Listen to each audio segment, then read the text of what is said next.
Hai, Assalamualaikum warahmatullahi wabarakatuh. Kembali lagi dengan saya Baik Mira Kurniasari di video saya yang ketiga. Nah, jadi di video yang ketiga ini saya akan membahas mengenai materi folklore sebagian besar.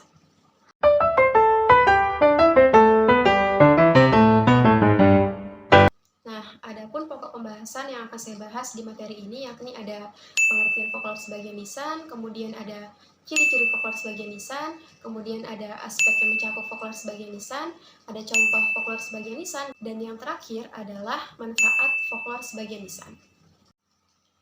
Yang pertama ada pengertian folklore sebagian lisan. Jadi, folklore sebagian lisan ini adalah gabungan lisan, kepercayaan atau keyakinan, serta perbuatan. Di dalam folklore sebagian lisan ini dikatakan sebagai lisan karena ada yang dituturkannya atau diucapkannya. Nah, lalu kenapa dia dikatakan sebagai kepercayaan? Karena folklore ini adalah sebuah tradisi yang dipercaya oleh pemilik dari kebudayaan tersebut. Yang kedua, ada ciri-ciri folklore sebagian lisan. Nah, untuk ciri-ciri folklore sebagian lisan ini sebenarnya tidak jauh berbeda dengan ciri-ciri folklore lisan, atau bahkan dapat dikatakan sama, yakni pewarisan atau penyebarannya itu dilakukan secara lisan atau menggunakan alat bantu. Kemudian, folklore sebagian lisan berkembang dalam versi yang berbeda-beda. Kemudian, folklore sebagian lisan ini bersifat anonim atau sudah tidak diketahui lagi siapa pengarang sebenarnya. Selanjutnya, dia bersifat tradisional, artinya penyebarannya dilakukan dalam wujud relatif atau dalam wujud standar. Biasanya, folklore sebagian lisan ini memiliki bentuk berumus atau berpola. Lalu dia bersifat pralogis atau tidak logis. Artinya dia memiliki logikanya tersendiri, tidak sesuai dengan logika pada umumnya. Folklore sebagian lisan ini mempunyai manfaat, misalkan seperti cerita rakyat sebagai alat pendidikan, alat pelipur lara, cerminan kehidupan, ataupun cerminan keinginan yang terpendam. Dan yang terakhir, folklore sebagian lisan ini bersifat polos atau lugu sehingga terlihat terlalu spontan ataupun terlalu sopan. Dan yang ketiga, ada aspek yang mencakup folklore sebagian lisan. Di antaranya ada kepercayaan dan tahayul, kemudian ada teater rakyat, misalkan seperti lenong, ketoprak maupun ludruk.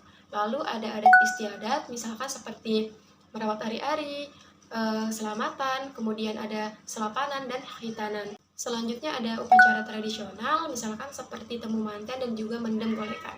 Lalu ada permainan dan hiburan rakyat, kemudian ada tari rakyat misalkan seperti tari jaipong, tari ronggeng, tari nibing, dan juga tari yang lainnya. Kemudian ada pesta rakyat. Pesta rakyat ini misalkan seperti bersih-bersih desa maupun karapan sapi.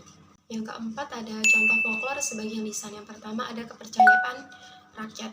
Nah, kepercayaan rakyat atau tahayul ini adalah kepercayaan yang dianggap oleh orang berpendidikan di barat adalah sesuatu yang sederhana bahkan pander, tidak berdasarkan logika sehingga tidak dapat dipertanggungjawabkan. Contoh dari kepercayaan atau tahayul ini adalah ketika orang Dayak Oddanom dari Kalimantan Tengah melakukan perjalanan, kemudian di hutan dia bertemu dengan ular yang memotong perjalanannya, maka sebaiknya tidak melanjutkan perjalanan karena akan terjadi kecelakaan. Kemudian ada permainan rakyat. Kegiatan ini termasuk dalam folklore karena diperoleh melalui lisan. Contoh dari permainan rakyat ini misalkan seperti lari, lompat, kejar-kejaran, lari-larian, maupun kelahi-kelahian. Kemudian ada drama rakyat. Nah, drama rakyat ini adalah jenis pementasan drama yang muncul dan berkembang dalam festival rakyat dan biasanya dilakukan di pedesaan. Contoh dari drama rakyat ini misalkan seperti sandiwara, calung, ubruk, reok, dan sebagainya. Lalu ada tari. Tari adalah pertunjukan yang melibatkan gerakan tubuh, ekspresi yang dilakukan di tempat dan waktu tertentu untuk keperluan pergaulan, mengungkapkan perasaan, maksud, dan juga pikiran.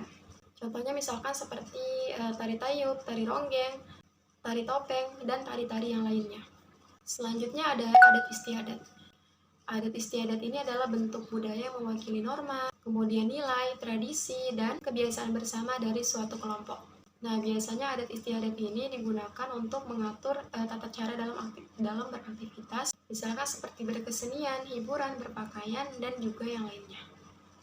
Contoh dari adat atau tradisi ini misalkan seperti tradisi menanam padi, tradisi orang hamil hingga melahirkan, tradisi khitanam, tradisi membangun rumah, maupun tradisi-tradisi yang lainnya. Kemudian ada pesta rakyat. Nah, biasanya pesta rakyat ini diadakan oleh rakyat untuk mengungkapkan perasaan senang ataupun bersyukur atas sebuah keberhasilan dan mengungkapkan kebahagiaan. Contoh dari pesta rakyat ini misalkan pesta rakyat Ngalaksa dan Ngubur Suro di Rancangkalong, Sumedang. Kemudian pesta rakyat Kawin Tebu di Majalengka, kemudian pesta rakyat Nyangku di Panjalu Ciamis, dan juga pesta rakyat yang lainnya. Yang kelima, manfaat folklore sebagian lisan. Nah, folklore sebagian lisan ini tidak hanya menjadi perpanjangan dari nilai-nilai tradisional, tetapi juga menjadi alat yang efektif untuk menghadapi tantangan zaman. Karena melalui perpaduan yang bijaksana antara tradisi dan inovasi, folklore sebagian lisan mampu memainkan peran signifikan dalam membentuk kebudayaan yang terus berkembang.